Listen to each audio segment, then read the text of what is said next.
من يهده الله فلا مضل له ومن يضلل فلا هادي له أشهد أن لا إله إلا الله وحده لا شريك له وأشهد أن محمدا عبده ورسوله اللهم صل وسلم وبارك على هذا النبي الكريم وعلى آله وصحبه ومن اهتدى بهديه ودعا بدعوته إلى يوم الدين. أيها المؤمنين اعلموا أنني أوصي نفسي القاطعة المنيبة أوصيكم جميعا بتقوى الله وأحثكم على طاعته وطاعة رسوله لعلكم ترحمون. وقال الله تعالى في كتابه الكريم أعوذ بالله من الشيطان الرجيم يا أيها الذين آمنوا اتقوا الله حق تقاته ولا تموتن إلا وأنتم مسلمون. يا أيها الناس اتقوا ربكم الذي خلقكم من نفس واحدة وخلق منها زوجها وبث منهما رجالا كثيرا ونساء واتقوا الله الذي تساءلون به والأرحام إن الله كان عليكم رقيبا. يا أيها الذين آمنوا اتقوا الله وقولوا قولا سديدا يصلح لكم أعمالكم ويغفر لكم ذنوبكم ومن يطع الله ورسوله فقد فاز فوزا عظيما. أما بعد. Hadirin sidang Jumat rahimakumullah. Alhamdulillah kita bersyukur memuji kepada Allah Subhanahu wa taala atas segala limpahan nikmat dan karunia-Nya hingga kita masih bisa diberikan kesempatan untuk hadir di tempat yang berkah ini senantiasa membuktikan salah satu keimanan kita kepada Allah Subhanahu wa taala, yakni salat Jumat secara berjamaah. Sebuah kewajiban yang sesungguhnya telah menjadi kebutuhan jiwa kita, yang dengannya kita bahagia, kita tenang, kita kuat, kita mulia. Dan mudah-mudahan Allah Subhanahu wa taala menerima ibadah Jumat kita ini dan semua amal ibadah kita. Amin. Salawat dan taslim tercurah kepada ikutan kita, sahabat kita, yakni Nabi Allah Muhammad sallallahu alaihi wasallam. Nabi yang wajib kita cintai melebihi cinta kita kepada diri kita sendiri. Nabi yang wajib kita cintai melebihi cinta kita kepada kedua orang tua kita. Nabi yang wajib kita cintai melebihi cinta kita kepada seluruh makhluk yang ada di permukaan bumi ini. Oleh karena itulah kita berbanyak sholawat kepada beliau sallallahu alaihi wasallam, terutama di hari Jumat yang mulia ini, di mana kita dianjurkan senantiasa berbanyak sholawat kepada Rasulullah sallallahu alaihi wasallam. Maka pastikan diri kita sudah berbanyak sholawat, minimal 100 kali. Sebagai apa? Bukti bahwa kita cinta kepada Rasulullah sallallahu alaihi wasallam. Bagaimana perjuangan beliau ketika mendakwakan agama Islam yang penuh dengan kemuliaan ini hingga sampai kepada kita. Dan kita berdoa mudah-mudahan Allah Subhanahu wa taala menggolongkan kita sebagai umat Rasulullah sallallahu alaihi wasallam sampai hari kiamat kelak. Hadirin yang berbahagia, ada dengan kita pada Jumat yang ini, yakni kita kembali mengingat keberaturan hidup kita berislam atau keteraturan hidup kita dalam berislam. Kenapa? Karena tentu kita menyadari masih sangat banyak perintah Allah Subhanahu wa taala yang belum kita kerjakan. Masih banyak larangan Allah Subhanahu wa taala yang masih kita kerjakan. Masih banyak kebiasaan buruk kita yang belum kita tinggalkan. Nah, kalau kita menyadari dan mengakui, maka ada beberapa hal yang harus kita tanyakan pada diri kita masing-masing. Apa yang harus kita lakukan agar kita menjadi lebih baik?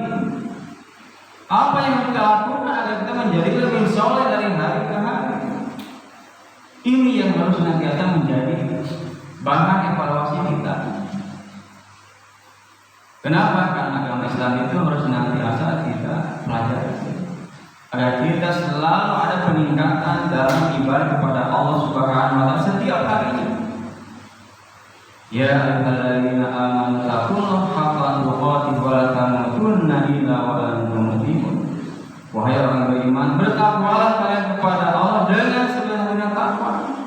Dan janganlah kalian mati kecuali dalam keadaan berserah diri kepada Allah Subhanahu wa taala. Hadirin yang berbahagia, oleh karena itulah ada beberapa hal yang harus senantiasa kita perhatikan agar keislaman kita lebih baik, lebih meningkat. Yang pertama adalah pelajari agama Islam, agama kita.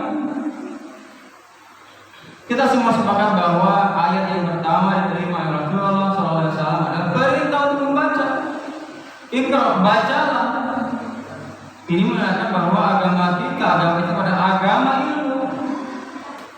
Karena kita di dalam Allah Subhanahu wa taala mengamalkan suatu perkara tanpa ada pengetahuan di dalamnya. Wa taquma laisa kabirin inna sam'a wal basara wal fu'ada kullu ulaika kana anhu mas'ula. Dan janganlah kalian mengikuti suatu perkara yang kalian tidak memiliki pengetahuan terhadapnya. Kenapa? Pendengaran, penglihatan, dan hati itu semua akan dimintai pertanggungjawaban. Hal ini berbahagia. Ayat ini menyuruh kepada kita agar kita menjadi orang yang cerdas. Tidak gampang percaya kepada sesuatu yang tidak ada dasarnya. Ketika ayat ini diamalkan dalam kehidupan kita, maka kita akan menjadi orang yang pintar, yang cerdas. Tidak mudah percaya kepada bujuk rayu orang yang senantiasa menggoda kita. Kenapa? Kalau kita belum memiliki pengetahuan, jangan diikuti. Bukan banyak sekarang kasus penipuan orang yang mengiming-imingi hasil yang besar yang didapat dengan cara yang gampang dan singkat. Nah, orang yang tidak memiliki pengetahuan dia ikut saja. Padahal kalau ayat ini amalkan, dia tidak akan mengikuti kecuali kalau dia sudah ada pengetahuan terhadapnya. Kemudian talabul ilmi fardhatun 'ala kulli muslim. Menuntut ilmu adalah suatu kewajiban bagi setiap muslim, baik itu laki-laki ataupun perempuan, baik itu anak-anak, orang tua, laki-laki perempuan, wajib dia mencari ilmu. Hal ini berbahagia. Ilmu agama itu banyak. Ilmu tauhid bagaimana kita menyembah kepada Allah dengan baik dan benar, jauh dari hal-hal yang tidak masuk di akal. Ilmu fikih bagaimana tata cara kita beribadah kepada Allah Subhanahu wa taala, itu harus senantiasa kita pelajari. Ilmu tajwid bagaimana tata cara kita membaca Al-Qur'an dengan baik dan benar. Karena sebagai seorang muslim kita wajib bisa membaca Al-Qur'an. Oleh itulah banyak di antara saudara-saudara kita yang pada saat sekarang ini detik ini tidak bisa membaca Al-Qur'an. Dan ketika dia tidak bisa membaca Al-Qur'an, dia tidak menyesal. Tidak ada upaya untuk senantiasa dia ingin bisa membaca Al-Qur'an. Orang yang tidak bisa membaca Al-Qur'an pasti dia akan mendapatkan kerugian. Rugi kenapa? Tidak mendapatkan keberkahan dari Allah Subhanahu wa taala. Iqra'ul Qur'an fa innahu ya'ti yaumal qiyamati syafi'an li ashabi.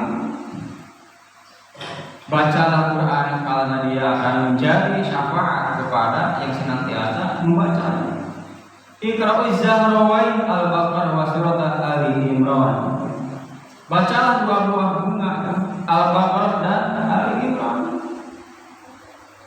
Iqra'ul Baqarah fa inna aslaha barakah wa tarkaha hasrah. Bacalah surah Al-Baqarah. Kenapa? Membacanya, menghafalnya, mengamalkannya keberkahan. Meninggalkannya kerugian. Hadirin yang berbahagia. Oleh karena itulah maka dekati Al-Qur'an ketika hidup kita ini diberkahi oleh Allah Subhanahu wa taala. Kemudian yang kedua adalah kita peningkatan ibadah kita kepada Allah Subhanahu wa taala. Wa ma khalaqtul jinna wal insa illa liya'budun. Dan tidaklah aku kata Allah menciptakan jin dan manusia kecuali untuk beribadah kepada Allah. Maka orang yang paham dengan tujuan hidup beribadah, maka dia akan senantiasa meningkatkan dan memperbaiki ibadah kepada Allah Subhanahu wa taala. Jadi dia diciptakan oleh Allah Subhanahu wa taala untuk beribadah kepadanya, bukan untuk bersenang-senang, untuk main-main, menikmati dunia, bukan. Dunia adalah sarana dia untuk beribadah kepada Allah. Sampai kapan kita beribadah? Hatta dia akan yakin. Sampai yakin datang kepada kita. Apa itu kematian? Selama kematian belum mendatangi kita, maka kita wajib ibadah kepada Allah Subhanahu wa Ta'ala. Oleh itulah tingkatkan ibadah kita kepada Allah Subhanahu wa Ta'ala, terutama sholat 5 waktu yang menjadi fondasi bagi kita sebagai seorang muslim. Maka ketika seorang ingin memperbaiki hidupnya, di mana mulai? Mulai dari sholat 5 waktu. Kalau sholat 5 waktu sudah dia amalkan dengan rajin, dengan penuh syarat dan rukunnya, maka dilihat kehidupannya akan senantiasa Allah berikan kemudahan. Bagaimana kita mengharapkan hidup dengan kemudahan, kelapangan, sementara sholat 5 waktu dia tidak mengerjakannya. Oleh karena itulah ketika kita mengerjakan sholat 5 waktu, lihat 3 perkara. Yang pertama, waktunya tepat waktu di masjid, tempatnya, kemudian caranya berjamaah. Nah, banyak orang yang tidak perhatikan hal itu, sholat saja.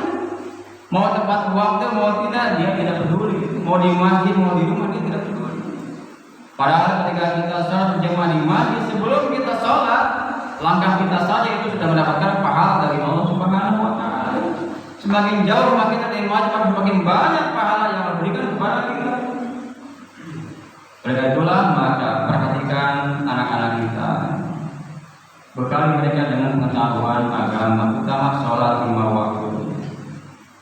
Karena sholat 5 waktu merupakan tanda bahwa seorang akan mendapatkan keberuntungan dan kesuksesan. Kalau sholatnya dia kerjakan, dia jaga, maka dia sukses walaupun tidak bergelimang harta. Tapi kalau sholat 5 waktu diabaikan, ditinggalkan, walaupun dia banyak harta kekayaannya, tetap dia orang gagal, orang yang akan merugi. Hal ini yang berbahagia. Oleh karena itulah bahwa bisa kita ingin meningkatkan pengetahuan terhadap Islam, pengamalan Islam, maka satu, pelajari agama ini yang merupakan agama kita, bukan agama yang dipelajari pesantren oleh santri, ustaz, bukan.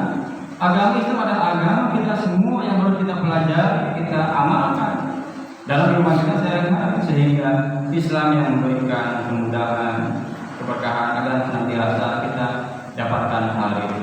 Barakallahu